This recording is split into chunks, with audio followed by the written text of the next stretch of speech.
April महिन्यामध्ये लच्चन यात्रा महोत्सव असतं आणि त्या यात्रेदरम्यान सर्वजण एक दिवस अगोदर जात असतो आणि सर्वजण मिळून जात असताना तिथे जाऊन एक दिवस मुक्काम करून आम्ही सोलापूरला परतलो।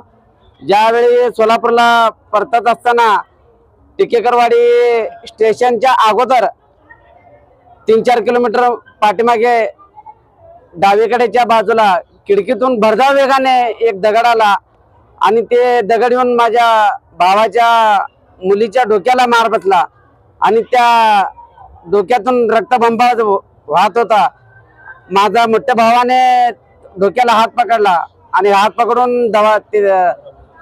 रेल्वे उतरून स्टेशनवरनं रघोजी हॉस्पिटलला आणले। रघोजी हॉस्पिटलवरनं तिथनं मृत्यू घोषित केले आणि तिथून एप्रिल महिन्यामध्ये लच्चन यात्रा महोत्सव असतं आणि त्या यात्रेदरम्यान सर्वजण एक दिवस अगोदर जात असतो आणि सर्वजण मिळून जात असताना तिथे जाऊन एक दिवस मुक्काम करून आम्ही सोलापूरला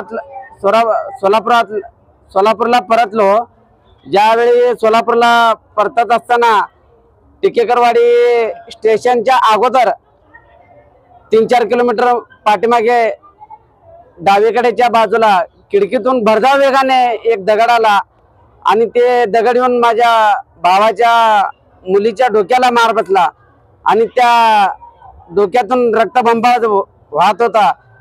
माझा मोठ्या भावाने डोक्याला हात पकडला आणि हात पकडून रेल्वे उतरून स्टेशनवरनं रघोजी हॉस्पिटलला आणले। रघोजी हॉस्पिटलवरनं तिथनं मृत्यू घोषित केले आणि तिथून